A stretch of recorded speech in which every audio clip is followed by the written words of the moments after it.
Muy buenas amigos, ¿cómo estáis? Bienvenidos a Escuela Berea Patreon. Aquí estamos, vamos a dar un poquito de luz sobre ese Jesús profético. Como ya anunciamos, estamos con la serie del Jesús, así que estamos dilucidando todos los Jesús que se nos plantea a lo largo de la historia y sus incógnitas y sus misterios y maravillas. Hoy toca el Jesús profético. Como había anunciado, vamos a hablar extensamente sobre esto porque aquí vamos a hablar de matemáticas, vamos a hablar de ciencia, vamos a hablar de algunas cuestiones, incluso nos vamos a ayudar con un documento que os dejo en la descripción del vídeo para que lo podáis ver, o en algún artículo de Patreon. Ahí los que sois de Patreon pues ya sabéis que lo tenéis el acceso. No os he dado el libro completo porque es un libro que habla sobre la verdadera historia de Jesucristo, y he cogido para que nos ayudemos en este vídeo sobre el Jesús profético, solamente el asombroso cumplimiento de las profecías de Jesús. Y es asombroso, casi milagroso, por no decir milagroso, que eso es lo que significa milagro, ¿no? Es una acción de asombro, algo que parece que no tiene explicación, pero que genera asombro. Y lo curioso de esto es que antes de empezar vamos a tener un concepto muy pequeñito para que podamos encajar todo esto, porque claro, hay teorías de que dice que Jesús hizo todo en su vida para que se cumpliese lo que los profetas habían dicho. O sea, él mismo hizo que todo se cumpliese. O sea, que no lo hizo, por ejemplo, que hizo su vida cumplir todo lo que había escrito por los profetas, porque él tenía conocimiento de esto, para morir. Eso es absurdo, pero vamos a verlo porque sería posible o sería imposible. Otra de las teorías que se habla es que todo fue un invento de los creadores de la Iglesia, que hicieron toda la Biblia, desde el principio hasta el final, una historia súper maravillosa, pues para que se cumpliese lo que la muerte y resurrección de Jesús y el nacimiento del cristianismo. Ya hablamos en vídeos anteriores que Jesús no era cristiano, era un judío. Bien. Y en base a eso también está la otra parte, que es la Biblia. Yo creo que ya los que hemos estudiado un poquito de Biblia, como todos ustedes, os voy a poner un ejemplo. He traído aquí unos libros, ¿vale? He traído aquí unos libros. No he traído muchos más, pero he traído 4. Yo creo que con 4 ya es suficiente. Estos libros son, por ejemplo, este es La vida en otros planetas, que habla de vida extraterrestre, ovnis. Este es de J.J. Benítez, La gran oleada, que habla de ovnis. Este es de Antonio Rivera, que se llama Proceso a los ovnis. Y este es un libro de Sauya Deyo, que es aquello que los gobiernos ocultan de los planetas volantes, o sea, de los platillos volantes u ovnis. Bien, 4 libros que hablan de una temática y una investigación, digo yo, pues lineal. Los ovnis. Si yo cogiese estos libros y los pusiese en un solo tomo, que yo pudiese ir a la tienda y cogiese la Biblia de los ovnis, por ejemplo, por favor, me dé usted la Biblia de los ovnis, me darían un libro, pero con estos libros dentro, separados por sus nombres en los libros. Pues eso es la Biblia. La Biblia no es un libro. La Biblia no es un libro. La Biblia es el conjunto de muchos libros. Y ahí está la esencia del cumplimiento de las profecías. Y os voy a decir por qué. Mirad, entre que se empezaron a escribir los libros de la Biblia, estamos hablando de 1500 a 2000 años, no se sabe muy bien, pero entre 1500 y 2000 años antes de Cristo. Más los que se escribieron de forma tardía, como son los evangelios y las epístolas, estamos hablando de 80 años a 150 años después de Cristo. Estamos hablando de un periodo de eso, de casi...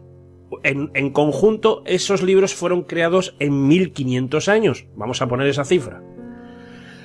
En esos 1500 años, en diferentes puntos de la geografía del Medio Oriente, algunos empezaron a escribir revelados por Dios o revelados por su propio instinto de escribir. Empezaron a escribir de lo mismo. Empezaron a escribir de lo mismo, sin conocerse, en diferentes culturas, en diferentes lugares, en espacios de tiempo muy grande. Empezaron a escribir sus textos, eso luego al final se conjuntó en un libro llamado Biblia. La intención no era juntarlos en un libro, la intención era solamente escribir en ese momento. Por ejemplo, los profetas escribían lo que pasaba en sus vidas. Lo curioso aquí es que desde Moisés, que se supone que fue se supone no, dicen los expertos, todos los expertos, que es posible que los escribiese el propio Moisés, los libros del Génesis, Éxodo, Levítico, Deuteronomio y Números, que son los 5 libros primeros de la Biblia, el Pentateuco, la Torá de los judíos, la ley que por eso le llamaban la ley de Moisés, los escribió desde Moisés hasta Juan el Bautista, mencionado en el Nuevo Testamento, que Jesús le dijo a todos que Juan el Bautista era el último de los profetas. El último de los profetas. Todos mencionaban la llegada, el nacimiento, cómo iba a morir, cómo no iba a morir, cómo iba a ser su vida, para qué iba a venir, cuál era el propósito. Eso, en probabilidad matemática, es imposible, y ahora lo vamos a ver, que se cumpla en una sola persona en todo el planeta. Y os voy a decir que no es una profecía, o 2 profecías, ni 3 profecías. Son cientos de profecías en las que se menciona cosas de la propia vida de el Mesías, o en este caso de Jesús. Creo que es el único ser, o el único humano, o el único ser, o la única persona en el que se cumplen tantas profecías en sí mismo a lo largo de la historia. Jamás alguien ha anunciado han sido cumplidas tantas profecías como Jesús. Y lo vamos a ver. Vamos a ir al documento que os he dado, lo descargáis o lo ponéis y vamos a seguirlo juntos. Y si tenéis alguna duda ya sabéis lo que hay.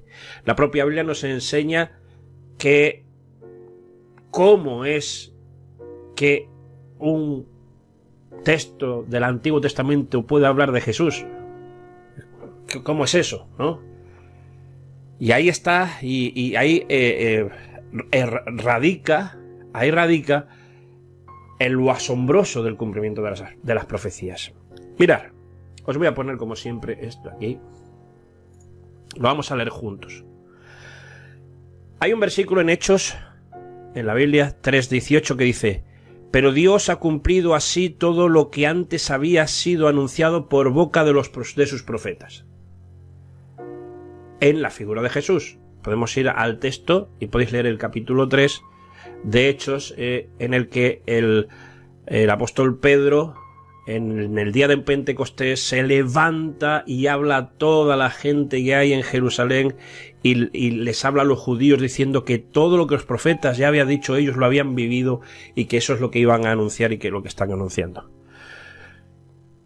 Una cosa, voy a leer así rapidito algunas cosas y luego entramos un poquito en lo que yo quiero entrar, que es en las probabilidades de que en una persona pueda haber esa exactitud de las cosas que ocurrieron dichas por los profetas. Dice, una cosa es decir que uno es Dios, y otra muy distinta es convencer a la gente que uno es el que dice ser.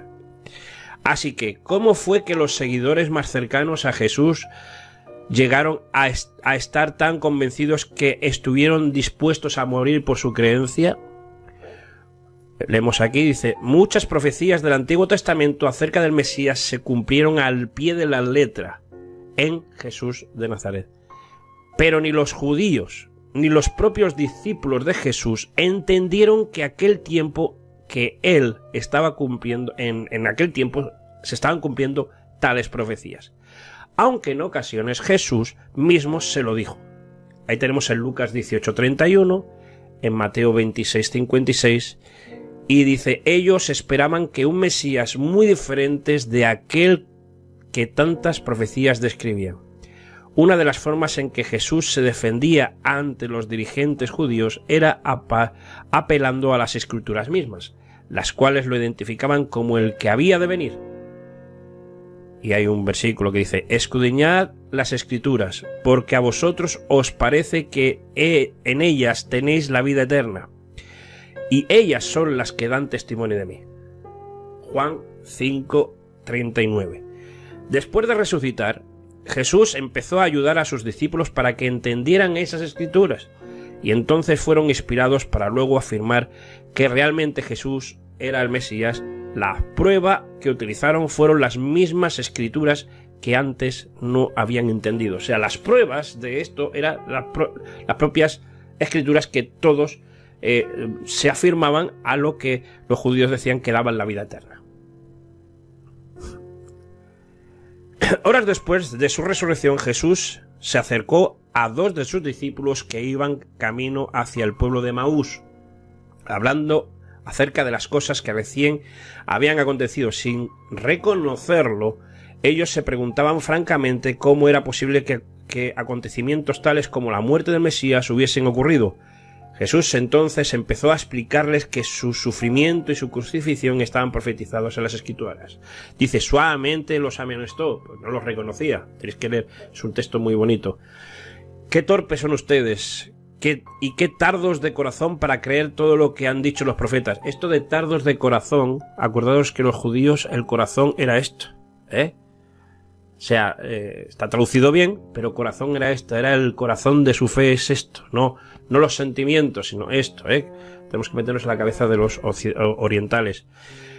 Tardos de corazón para creer todo lo que han dicho los profetas. ¿Acaso no tenía que sufrir el Cristo como antes de entrar de su gloria? Lucas 24:25 y 26. Dice, luego comenzó desde Moisés y siguiendo por todos los profetas les declaraba todas las Escrituras lo que de él decían, en el versículo 27. Esto lo habéis leído cuando habéis estado leyendo Lucas, que dice que desde Moisés y siguiendo por todos los profetas, todos les declaraba en las Escrituras, o sea, en los textos que ellos tenían, que era el Antiguo Testamento, lo que las Escrituras decían del Mesías. Más tarde, dice, ese mismo día se apareció a casi todos sus apóstoles y les declaró lo que había estado diciendo antes de su muerte. Estas son las palabras que os hablé, les decía, estando aún con vosotros, que era necesario que se cumpliese todo lo que está escrito de mí en la ley de Moisés, en los profetas y en los salmos. Aquí nos da 3 referencias. Así es como los judíos tenían dividida la Biblia, la suya. La Biblia es la parte de los profetas, Moisés, profetas y salmos. La ley de Moisés, los profetas y los salmos es una referencia a las 3 principales divisiones del Antiguo Testamento, algo que los judíos creyentes, como los que eran estos apóstoles, entendían. Entonces les abrió el entendimiento para que comprendiese las Escrituras y les dijo, así está escrito. y así fue necesario que el Cristo padeciese y resucitase de los muertos al tercer día. Eso está en Lucas, en el versículo 45 y 46 del capítulo 24 de Lucas. Vamos a adelantar, esto luego lo podéis leer. Y ahora vamos a hablar sobre el cumplimiento fortuito, si es un cumplimiento fortuito de las profecías. Quienes escribieron el Antiguo Testamento citaron profecías mesiánicas del en el Nuevo Testamento citaron profecías mesiánicas del Antiguo Testamento más de 130 veces. Según los cálculos, en el Antiguo Testamento hay más de 300 pasajes proféticos que describen quién es el Mesías y lo que él va a llevar a cabo. De estos 60 son profecías importantes. No es que el resto no, pero hay unas 60 marcadas que son muy importantes. ¿Cuáles son las posibilidades de que todas las profecías se cumplieran en una sola persona? Vamos a hacer matemáticas, vamos a hacer ciencia. ¿Cuáles son las posibilidades de que todas las profecías se cumplieran en una sola persona? Desde luego, como lo recalca el doctor Heiler, podéis buscarlo en internet quién es, Dios no comete errores. Es virtualmente inconcebible que Dios permitiera bien fuera un engaño total en su nombre o un cumplimiento fortuito en la vida de una persona equivocada. Tales cosas descartan la posibilidad de un cumplimiento accidental. Bueno, este hombre es un teólogo, así que por supuesto que hace esto así. Alguien podría argumentar que no importa cuán remota existe esa posibilidad, pero las posibilidades matemáticas de que todas estas profecías pudiesen haber convergido por azar en los sucesos y la vida de Jesús son asombrosamente minúsculas al punto de eliminar tal posibilidad. El astrónomo y matemático Peter Stoner, en su libro La ciencia habla, plantea un análisis matemático en el que muestra que es imposible que las declaraciones precisas acerca del que había de venir pudieran ser cumplidas en una sola persona por mera coincidencia. Vamos a ver. La posibilidad de que solo 8 de todas estas profecías pudiesen cumplirse en la vida de un solo hombre han sido calculadas en 1 en 10 a la 17 potencia. Eso sería la posibilidad en todos estos números. Todos estos números que veis aquí. No sé si lo estáis viendo. ¿Cómo explicar estos en términos que podamos comprender? Vale, el doctor Stoner ilustra la posibilidad de manera tome 10 elevado a 17 potencia de monedas de $1, coloque la superficie del estado de Texas aproximadamente 680.000 kilómetros cuadrados, cubrirá todo el estado con una capa de 0,6 metros de grosor. Ahora marque una de esas monedas y resuelva completamente toda la cantidad de dólares en todo ese estado. Véndale los ojos a un hombre y dígale que puede viajar hasta donde quiera, pero que tiene que tomar $1 y decir que ese es el marcado. ¿Qué posibilidad tendría de tomar la moneda correcta? Exactamente la misma que los profetas hubiesen tenido que escribir esas 8 profecías, solo 8 profecías, y ahí hacer que todas se cumpliesen en un solo hombre. Pero esas son solo 8 de las decenas de profecías acerca del Mesías, empleando la teoría de la probabilidad. La eventualidad de que 48 de esas profecías se cumpliesen en una sola persona es de 1 en 10 a la 157 potencia en 1, seguido de 157 ceros. O sea, esto es mucha probabilidad. Es lo que he dicho yo antes. Es personas que no se habían puesto de acuerdo, libros diferentes en diferentes puntos, a lo largo de la historia en más de 1500 años. Esto es las posibilidades y la probabilidad de que hubiese sido cumplido en un solo hombre. Uno de 2 cumplimientos de la vida de Jesús podía ser descartados como coincidencias. 1 o 2 cumplimientos de la vida de Jesús como coincidencia. Pero cuando se tiene en cuenta el número de profecías cumplidas, la ley de probabilidad pronto llega al punto donde la mera probabilidad se convierte en certeza. Esta es una de las pruebas de que Jesús era el Mesías. Las profecías mesiánicas se cumplieron exacta y precisamente en él. Y aquí hay un montón de profecías y aquí vamos a repasarlas, si quieres alguna, vamos a repasarlas para que veáis. La simiente de Abraham y la descendencia de David, hay un montón de esto lo podéis leer aquí con paciencia. Si tenéis Biblia o en el ordenador, busquéis los textos en el ordenador, os vais a dar cuenta.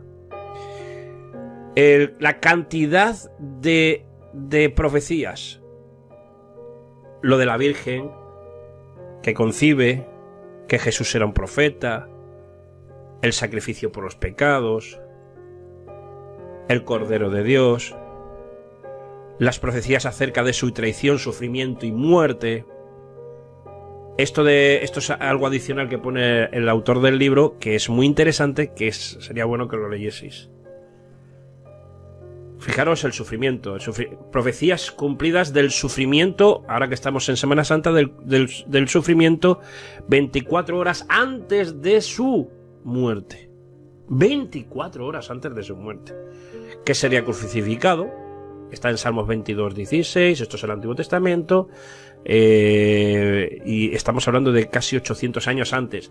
Su cuerpo sería traspasado, esto está en Zacarías 12:10, es un profeta, el profeta Zacarías.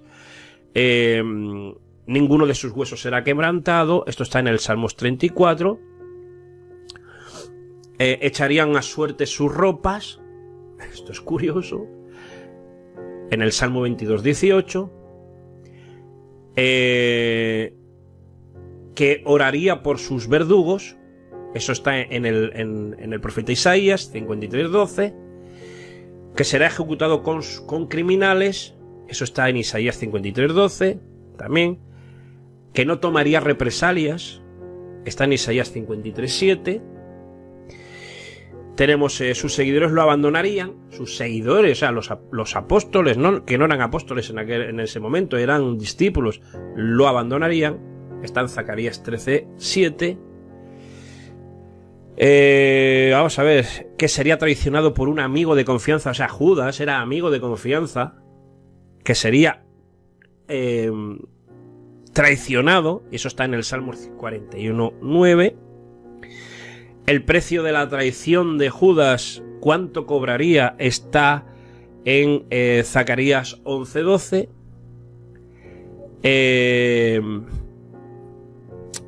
Le darían hiel y vinagre para aumentar su agonía, para que muriese más lentamente. Dice que le dieron a beber el vinagre mezclado con hiel. Eso es asqueroso. Y está en el Salmo 69:21. Bueno, muchos más. Quiero decir, aquí hay unos cuantos. Hemos hablado de muchísimas profecías directas e indirectas. Por ejemplo, que concebiría de una virgen, eso está en Isaías 7:14. Y bueno, hay muchísimos más que podéis revisarlos, porque revisarlos ahora sería, pues bueno, rebuscarlo. Yo me gustaría que lo hicieseis vosotros si queréis. Pero lo importante aquí es la probabilidad. A mí lo que me ha asombrado más de esto, que es lo asombroso, es la probabilidad de que todas esas profecías cayesen sobre un solo hombre. Cayesen sobre una sola persona.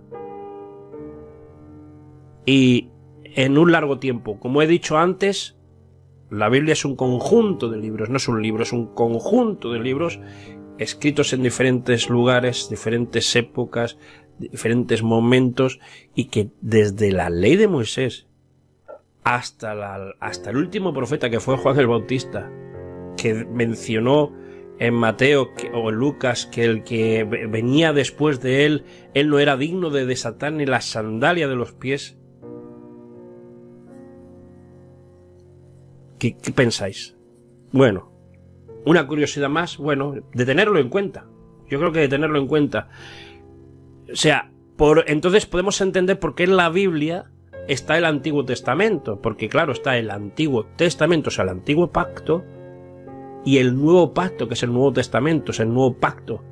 ¿Qué hay entre el Antiguo Pacto para cambiarlo al Nuevo Pacto de Dios con los hombres? ¿Cuál es? Pues el Mesías. La muerte y resurrección del Mesías. Jesús fue el que cambió el contrato. Por eso el apóstol Pablo decía que ya no estamos bajo la ley del Antiguo Testamento. Estamos bajo la gracia, que es el Nuevo Testamento. El favor inmerecido, la misericordia por medio del sacrificio de Jesús. Bueno, eso lo podemos entender porque todos hemos entendido esto porque nos lo han enseñado siempre. Por eso entendemos que por qué está colocado el Antiguo Testamento dentro del compendio de la Biblia conjunta. Pues porque desde Moisés, desde el Génesis hasta el final, todo se centra en el Mesías. Toda la Biblia se centra en el Mesías. Toda la Biblia se centra en el Mesías. Así que es curioso, pero también revelador. Revelador de que no quiere decir una cosa u otra, no. El mensaje de todo el compendio de libros que hay en la Biblia, todos se centran en el Mesías. Así que el Jesús profético, bien profetizado, con unos argumentos matemáticos que son difíciles de cambiar, en el sentido de que ya no se convierte en probabilidad, sino en credibilidad. Ya es creíble esto matemáticamente. Así que si muchas y cientos de profecías se han cumplido, no solamente sobre la vida de Jesús, sino sobre cambios de reinos, de ciudades, de cosas que han ocurrido y aún quedan por cumplir, según la probabilidad, si hay muchas profecías ya cumplidas, ¿por qué no se van a cumplir el resto? Espero que os haya gustado este vídeo taller sobre el Jesús profético y nos vemos en el siguiente vídeo. Un abrazo, hasta luego, chao.